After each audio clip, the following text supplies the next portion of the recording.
Welcome to Grief in the Raw, a podcast about navigating the bitterness of grief. I'm Kelli Holloway, and I'm grateful to be in community with you. So, I want to start by asking a very important question. Where are you on your grief scale today?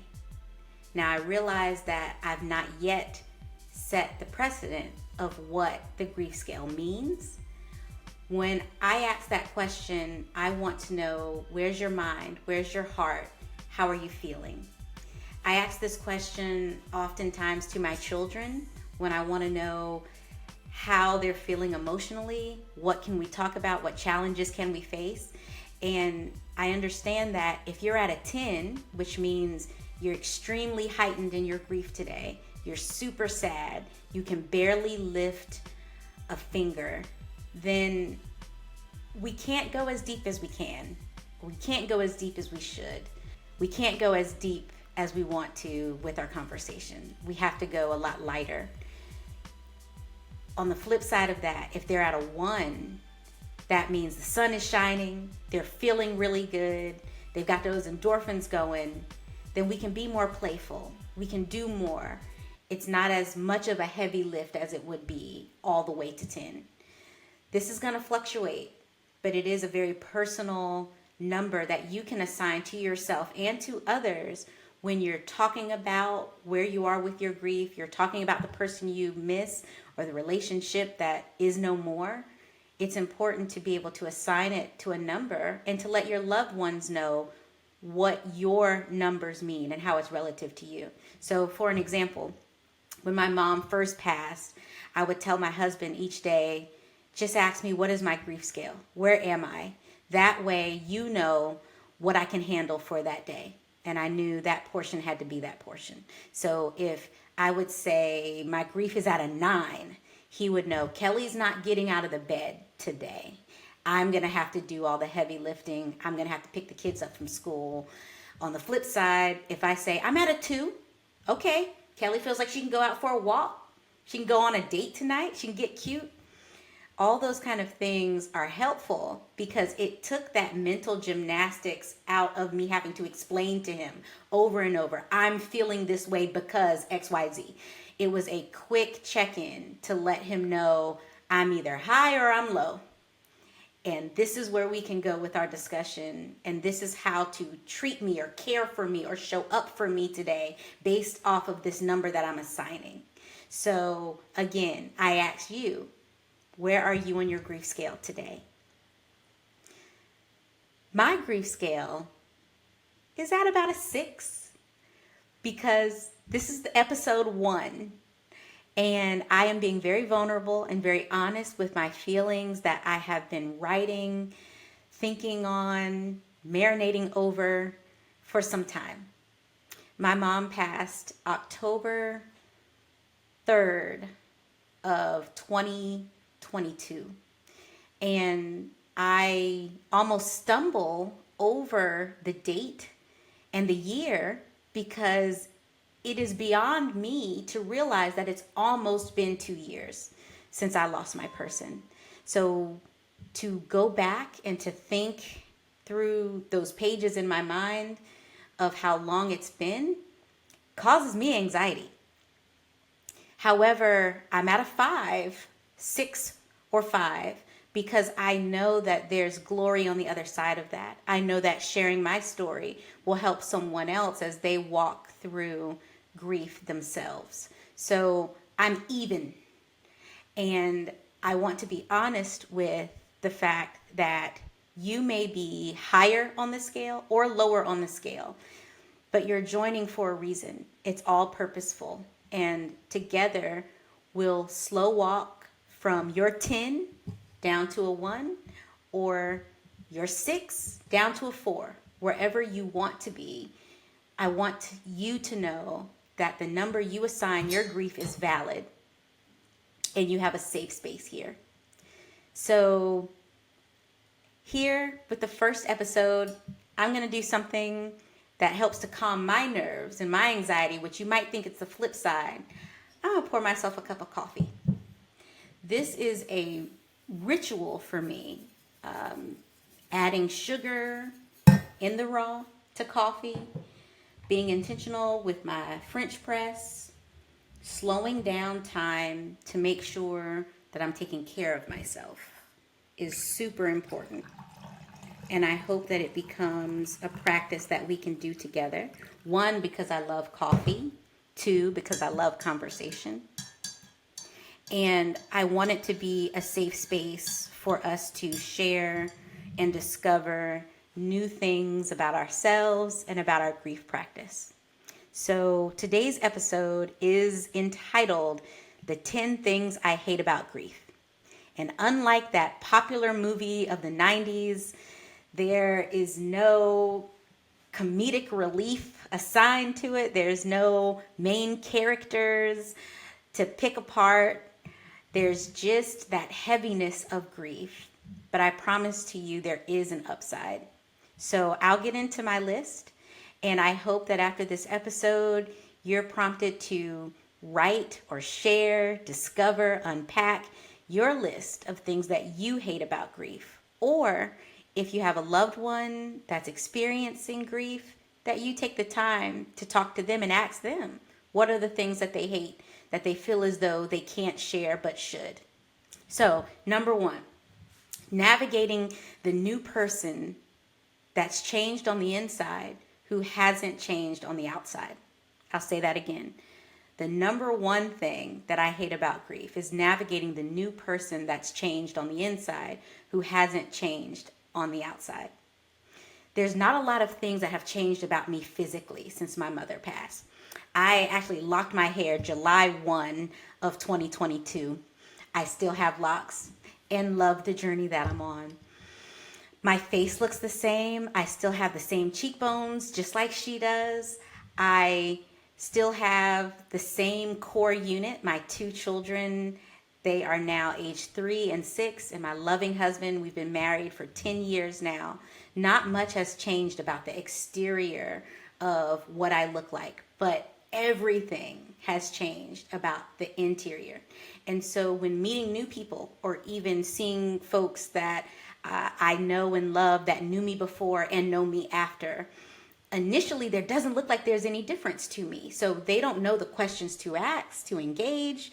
They're not sure how to check the temperature of what's going on behind the scenes. But when I tell you that I have been changed down to the molecular level, that is fact. Obviously, there are a lot of things that happen when grief comes knocking. But what a lot of people don't tell you is that the internal struggle that you have to climb out of it, to look for hope beyond it, is really, really tough. When I say that I've been changed down to the molecular level, I don't get cold anymore. So I hate being cold. Like, it's my Achilles heel. And being in North Carolina, the temperatures would get kind of chilly, in the winter. But after my mom died, I would go outside without a jacket on, and my husband or anyone around me, coworker, would be like, Kelli, you're not going to put on a coat. It's kind of cold. And I'd be like, I'm not cold. And my husband was super surprised because, of course, that's the person I spend the most time with. He was like, you're not cold? You're always cold. And it was then that I realized I don't get cold anymore. What does that mean about my body? That the turmoil of grief has pushed me into this state of my body doesn't even do the same things that it used to do. And that was the first introduction to me that, oh, this is a new life. I am not the same person. And so a lot of those things that are different about me on the inside, they're now actualizing on the other side of the table. However, people don't know it. And that's a really hard thing to try to explain to someone where nothing is physically different. So I've heard a lot of people explain that when you lose a person, it's like you lose an arm, right? Physically, you can see that someone's arm is gone. But when you're in grief, you can't see or penetrate that unless you start to talk about it, unless you unpack it and talk to that person. But to the naked eye, everything is fine. And so to me, that feels very similar in everything changing on the inside, but the perception that Kelli is the same person, right? I am not the same. I'll get more into that later. Number 2, the endless timetable. So I've read many grief books. I have talked to a lot of different professionals and therapists about grief. And one thing that we can all kind of hang our hat on is the fact that grief has no timetable. And that in and of itself is very, very frustrating. I'm big on knowing the end result. I also like to control things. So for instance, if I'm in a workout and I've got a trainer, I'm going to say to that trainer, I'm going to give you all the reps that you want, but I need to know when is the end, right? So I need to know how many reps are you expecting from me? Because if I don't know how many you expect, I don't know if I can hold out, right? So if you want 12, you need to tell me 12. Don't just say start and I'll tell you when to stop. I do not like that. I need to know where is it going to end. And so I micromanage my life that way. Not a good practice. 10 out of 10 do not recommend. But for someone to tell me that there is no end when I'm expecting one, when my central nervous system requires one, that is a really, really hard thing to adopt. So the endless timetable of you don't know if you're going to be grieving for 2 months, 2 years, 2 decades. And when that is the heaviness that you feel and you just want to know when is it going to get lighter, how is it going to get lighter, that endless timetable can seem like a death sentence. And I hate it. Number 3, how it alters relationships to people, places, and things. Whew, this is a big one. When my mom first passed, probably about 3 months after she left, at the onset of a year I would enter into without her, I sat down and I wrote all the ways that my life had changed since her passing. In about 5 minutes, I had written down 39 things that had changed about my life in just 3 months. That's a lot for one person to consider, for one person to try to climb that mountain of the unknown. It changes your life. It changes relationships. It changes things and places. As an example for a place, I could no longer freely navigate and visit the places that me and my mother went to together. It felt different. Not only is she absent, but her experience is absent from mine. So even if there is some parallel universe where she's walking into Belk, because that was our store, that's where we shopped, Southern style, right? If she's walking into Belk in heaven and I'm walking into Belk, we're not doing that together. I can't see the things she tries on. She can't tell me that something looks good, right?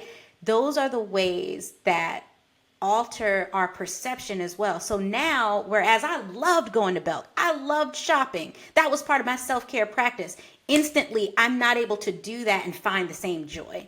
Now, I'm not saying I'm forever not going to go to Belk. I love it too much and I still have a credit card. So I will enter, but it's going to take some time. It's harder to conceive doing those things and going to those places without your person. Whether you are separated from them in death, separated from them in divorce, separated from them because there's an altercation that seemingly feels like it's not going to be fixed, your shared experiences are no longer shared. So you're going to visit those places without that person physically there, but they're going to continue to stay on your mind. And that's a really hard pill to swallow. My relationship changed with family members and friends. A light example of that, because there are also heavier examples, but a light example of that is my mother had this cohort of employees and coworkers from past. She was retired when she passed, but she had this network of friends and acquaintances that through her, we had a relationship, right? And so when she passed, I may have heard from those folks, some more than often or some more than not. However, that relationship started to dwindle because she was the connector. Now that's not right or wrong, right? There's no wrong piece to that puzzle. However, if she's not the connector, she's no longer that person.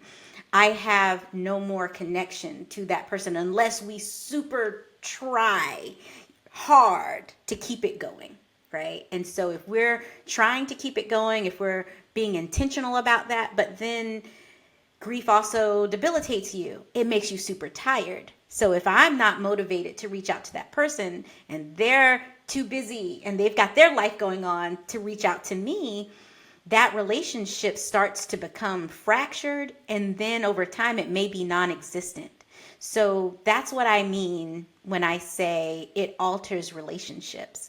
And there may be those of us who had a fleet of individuals, a fleet of relationships, places, things that were associated with that person that we lost, that person that we mourn and that we grieve, that we no longer have access to. So it's not just the absence of that person, it's the absence of the practice that you engaged with that person on. And that can feel really heavy. Number 4, it's quiet and it's loud at the same time.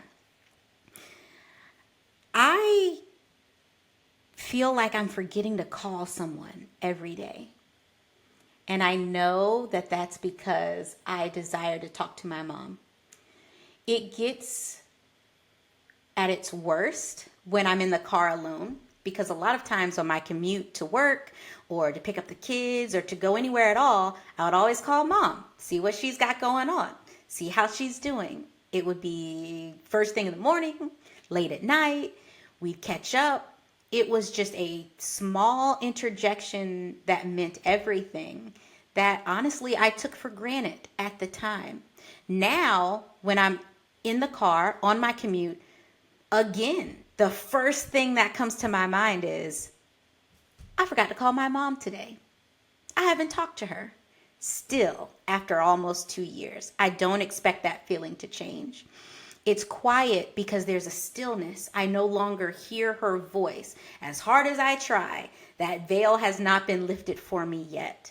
But because I don't hear her, what fills the space is the loudness of her absence.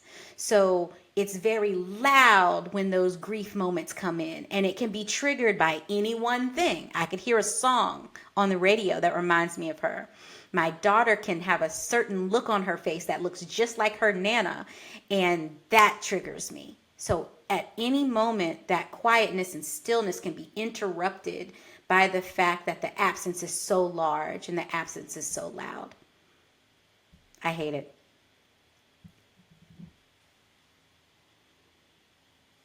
Number 5, the fear of making new memories without your person.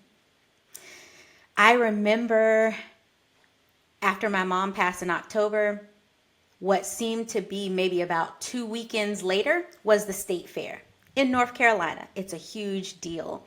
We always take our families there. And of course, I always would go with my mom. And even if she would not go, because as her caregiver, sometimes if she needed to go to a place that didn't have much access, she was in a wheelchair, so sometimes she would choose not to navigate certain spaces. Even if she didn't physically go, I would always bring her back a funnel cake. She always wanted a Granny Smith apple, and she always wanted a apple turnover. So all those things I would make sure that I bring back with me when we're coming back from the fair. I always went with her in mind. When we went to the fair, and it was a very intentional choice to take that first step of going somewhere and creating a new memory without her, it was the hardest thing in the world, because there's a fear there associated with, am I making the right choice in doing this thing without my person. I can't hear their voice, so I don't know what they would do or what they would want in this situation. Be it something as small as picking out what to eat at the fair, or as big as making a cross-country move. It all matters. And so the fear was heightened by the fact that we would take pictures with the girls. We'd smile. We'd see their little faces. And on the other side of the camera phone, I'm thinking, Mom's not going to see this smile. I'm not going to be able to discuss this memory with her. She is forever not involved in the physical to our experiences day by day. And that feeling has not gone away. There is a sadness that's under the surface of every joyful thing I do. Every joyful thing my children do as well. When my daughter graduated kindergarten, she was so happy. It was an amazing day. We ate good. She looked good. We let her get her little hair blown out. She was so excited. At the end of all of the excitement, now we're also surrounded by loved ones. So the grandparents were there. Mike and I was there. Little sister Ava was there. She came up to me and she said, "This just doesn't feel as special without Nana. I don't think I can do this." And it was hard because it was like putting up a mirror to what I felt in that moment. Being able to be height of heights happy, followed by the low of lows, that you can't share that thing with that person. That's a feeling that's really hard to penetrate. So in that moment, I just said, "I know, baby. I feel the exact same way. But you're going to make it, and it's going to be a good day. And your Nana's shining down on you." It's hard to calculate in your mind when that specific pain will be over. You want to feel joy. We all do. But realizing that joy now met with grief is forever bringing sadness into the picture. And that can be hard. So we've gone 5 things in. I want to introduce a new segment that is things that I have seen or things that guests have seen on social media that really put things into perspective for them or have really explained grief well. I am not an expert. I am an advocate. And so it's important for me to elevate other voices into this space that could help you think about your grief and think about your grief practices in a new way. We're challenging the way that we think, changing our minds about a thing, normalizing, making sure that we're being intentional about how we think about something. So normalizing, what is that they say? Normalize changing your mind about something once you learn a new thing. So the new thing that I want to share today is from John O. And he talks about coffee and grief. So I think the algorithm was listening to me. My phone has been listening to me because I've been talking a lot about coffee. I've been talking a lot about grief. So of course, John came across my feed. And here's what he has to say. Most people tend to avoid processing their grief for the same reason they avoid drinking their coffee black. They know that it's bitter. They dislike the bitterness. And so in an attempt to distract themselves, they load it up with all types of sugar and cream, even though they know 3 out of 4 of us are lactose intolerant. What most of y'all don't know, coffee's not a bean. Coffee is a fruit. It's the pit of a cherry. This fruit takes on the flavor of its soil. The thing is, though, it only lets the people that lean into the bitterness enjoy the sweetness that's on the back end. So if you lean in and drink, what you'll find is there's subtle sweetnesses on the back end that are only reserved for people that'll lean in. Grief is the same way.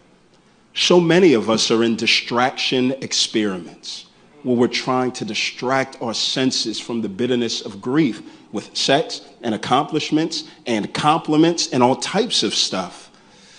And in an attempt to mask the bitterness of grief, the only thing that we do is disqualify ourselves from the prerequisite leaning into it that unlocks the sweetnesses on the back end. Coffee is bitter. Grief is bitter. But we don't have to stop there. Both of those can be bittersweet. Whew, John, you said an entire word. And my brother, I would love to keep that conversation going with you. It is so impactful to be able to articulate the pain that someone else is feeling, and you have mastered that craft. You now have a lifelong follower in me. Thank you for letting me utilize your example and hold it close to my own. Okay, number 6 on 10 things that I hate about grief. How it robs us of our productivity and everyday task. Man, this is a big one for me because I have noticed that grief has stifled my creativity to the point that I feel disabled to do the everyday task of motherhood, womanhood, wifehood, all the hoods. It makes it really hard and challenging. I have explained to friends before that I feel like I'm in quicksand.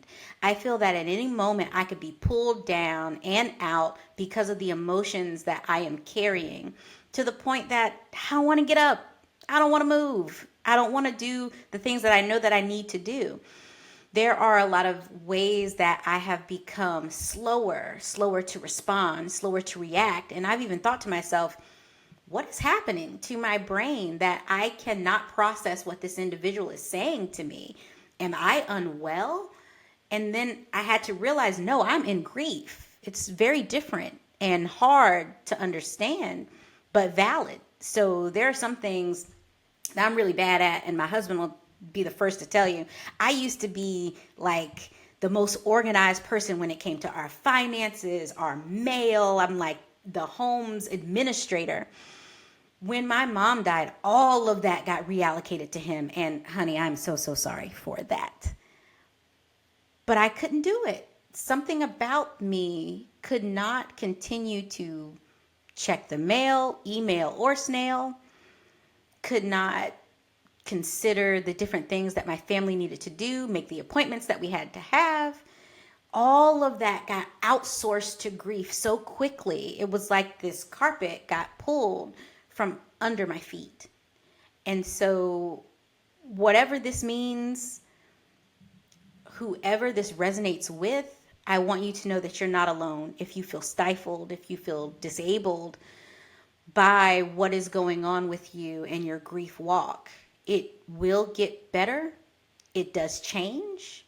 I have heard before that grief doesn't get smaller, our lives get larger. I love that example, and I'd like to offer my own. To me, there's a difference between a sharp pain and a dull pain. Both painful, but have you ever gone to the doctor and they're addressing a situation with your body and they say to you, is it a sharp pain or is it a dull pain? Now you may be on the other end of that table thinking, what kind of silly question is that? It's painful. It hurts when I walk or I move.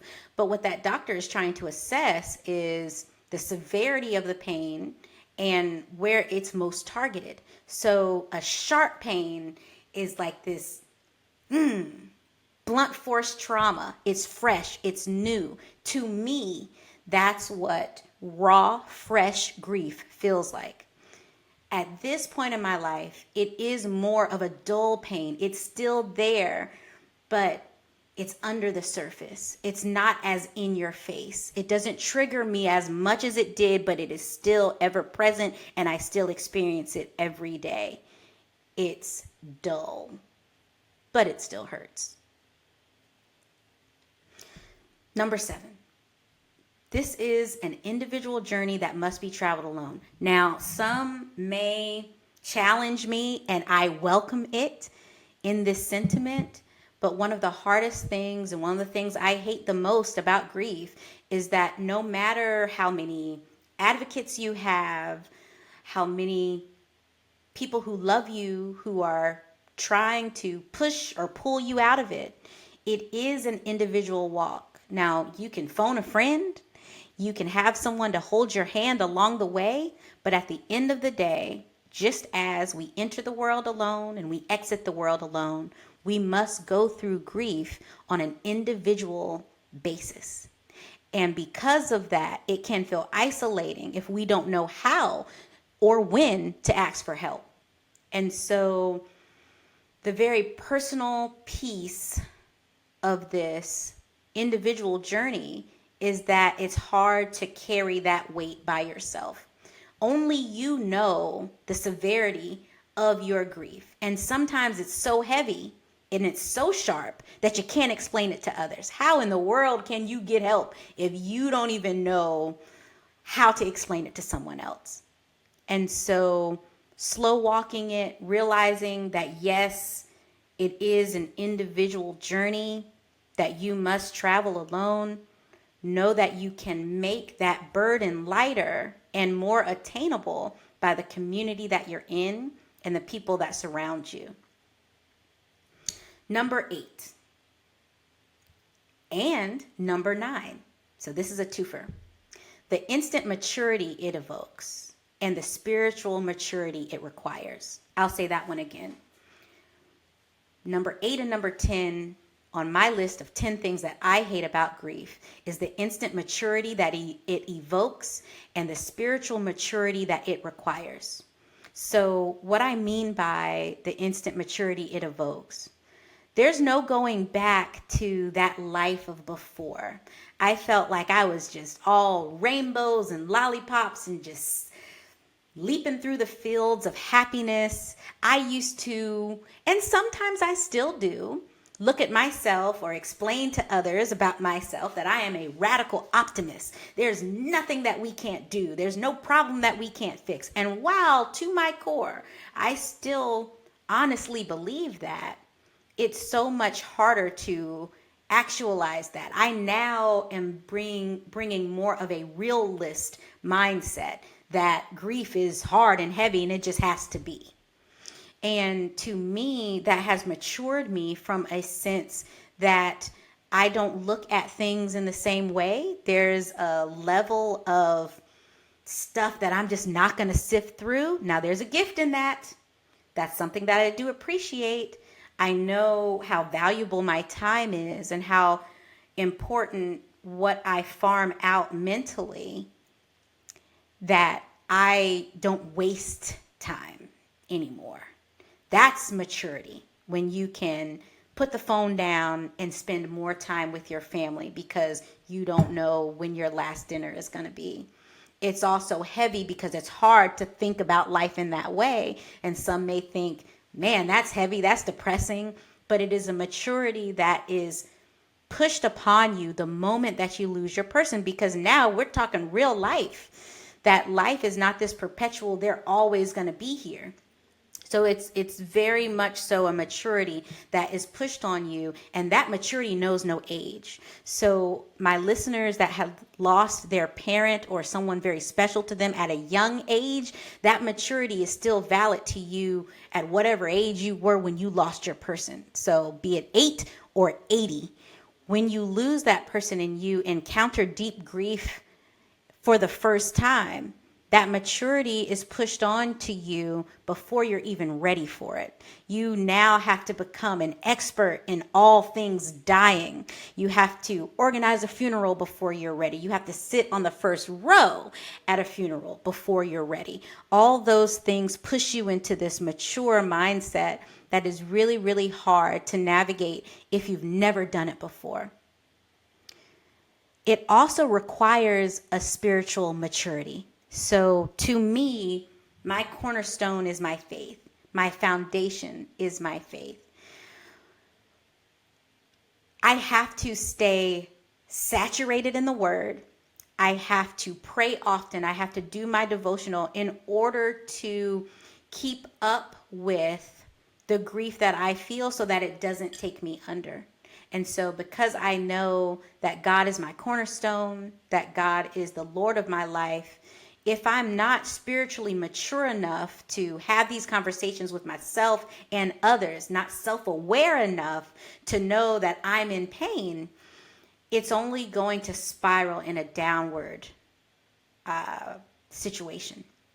And so being able to realize and take a step back that spiritual maturity is required, and that is whatever spirituality that you choose, believing in a higher power that you have, is what is going to be paramount in you picking this very heavy grief weight apart.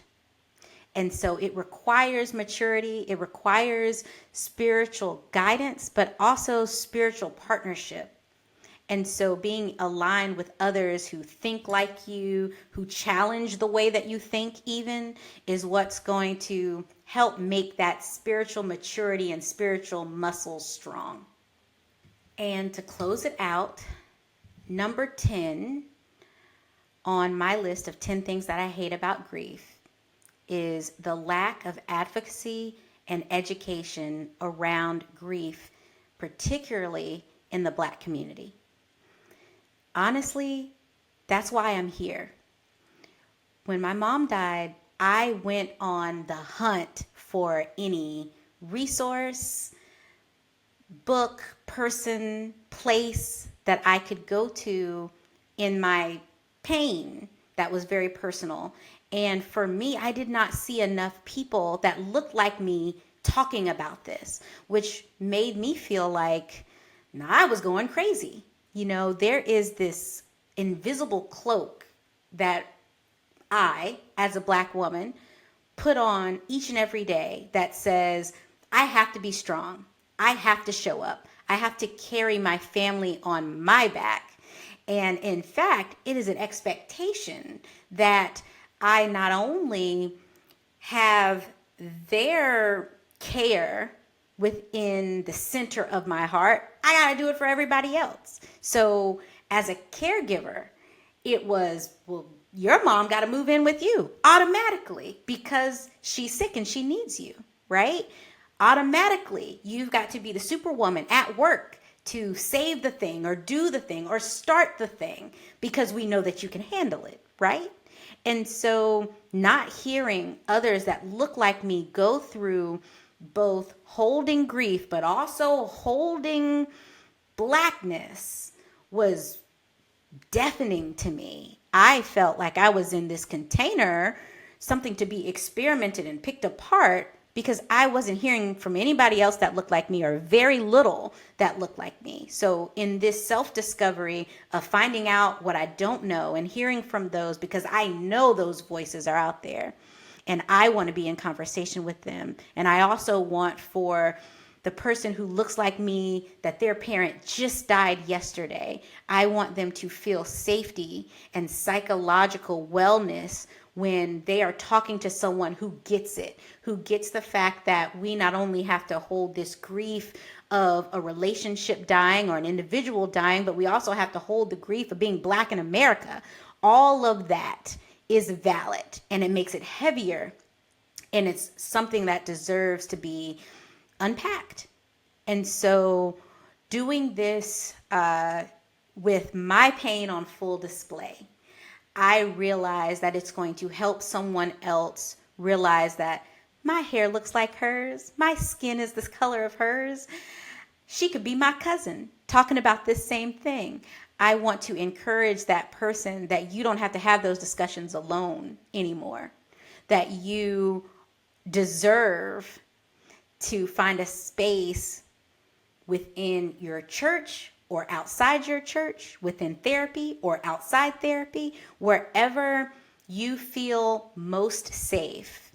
You deserve to have that covering, and it doesn't just have to come with the cookie cutter, let's pray it away, or let's therapy all the way through it, right? There are so many different ways to access resources and to access help that we have not even scratched the surface. So I'm excited about continuing that conversation with you. And I want to thank you for being a part of my very first episode. I'm excited about the work we will do together. This is dope. I want to thank everyone who has believed in me to make this very first step that feels really big, but really purposeful. And I just want to keep it going. And I want you to feel like you're at home within the discussions that we have together. I'm looking forward to having some great guests on the pod that can also talk from their level of perspectives. I want to lift up and broadcast Black and brown voices to show that we are not just one or two, that we are many. And those are some of the things that you can expect here. You can also expect tears. You can also expect laughs. Take what you need, leave what you don't, share it with someone who needs it the most. Thanks. Thank you for joining me, Kelli Holloway, inside of today's episode. For a deeper dive, remember you can watch this episode on YouTube and listen on your favorite audio streaming platform. Make sure to like, share, and subscribe. For more information about Grief in the Raw podcast and to connect with me, my special guest, and the Grief in the Raw community forum, visit kellyandco.com. All links are in this episode's description. Tremendous thanks to the producer of Grief in the Raw, Miss Bethany Anderson, and major shout out to Jeffrey Smith, who curated the soundtrack for the pod.